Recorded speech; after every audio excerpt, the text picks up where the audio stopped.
Bonjour les amis, aujourd'hui on va commencer notre premier véritable tuto sur la cybersécurité car aujourd'hui je vais vous parler du DLL hijacking.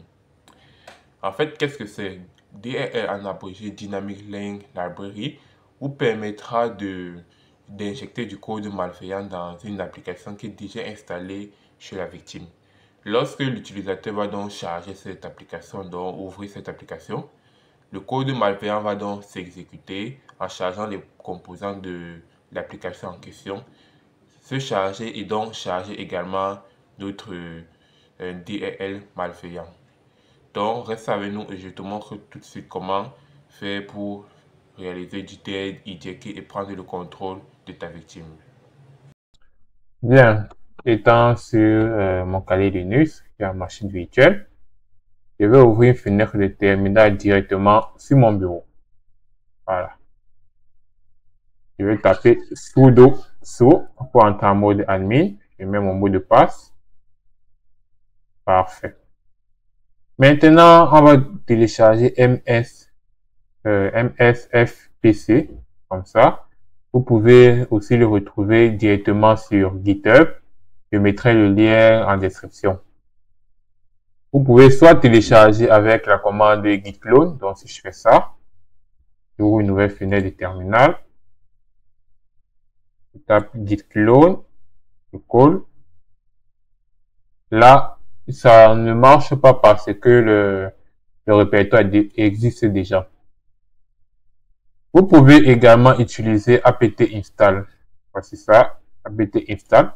Et je vous conseille même d'utiliser apt install. Pourquoi? Parce que contrairement à avec git clone, si vous utilisez apt install, le fichier va directement être accessible de n'importe où sur votre machine Kali.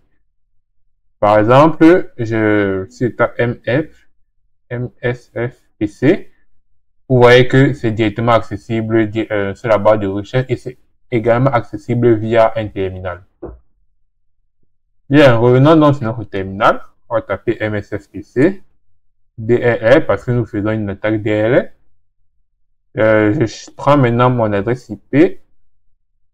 Voilà. Le voici. Copier. Bien. Et je colle. Ensuite, je spécifie le port 1, 2, 3, 4.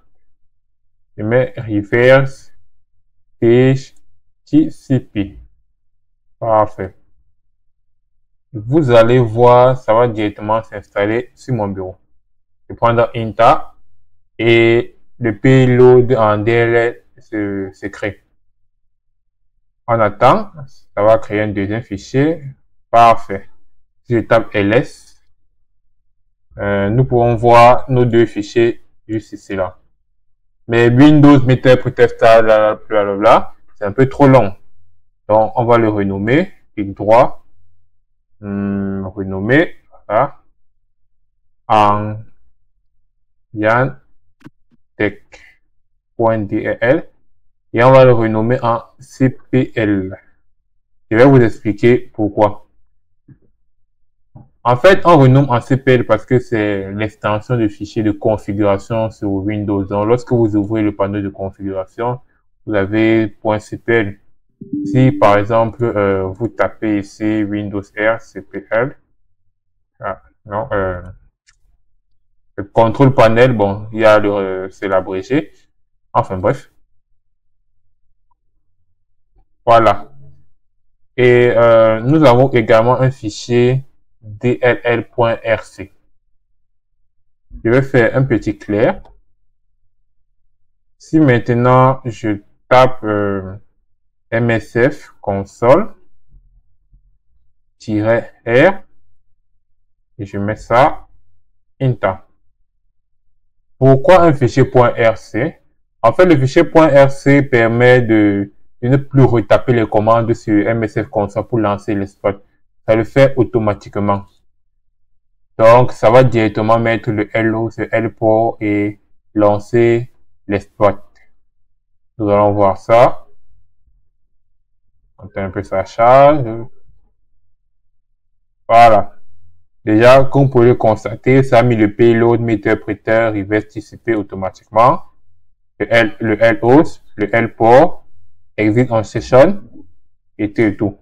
Si je tape show option, vous voyez que tout est là, le port, l'adresse, etc., etc.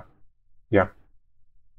Maintenant, on va lancer un serveur Python pour envoyer notre fichier sur notre machine virtuelle Windows.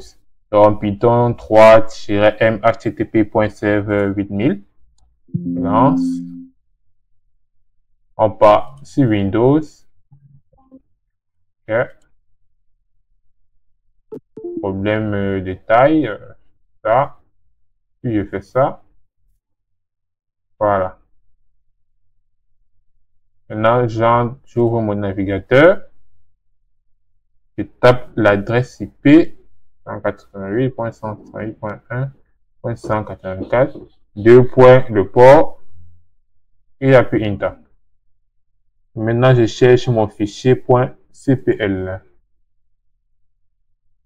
Voilà. Je prends conserver. Conserver quand même. Voilà. Et maintenant, bon, voilà.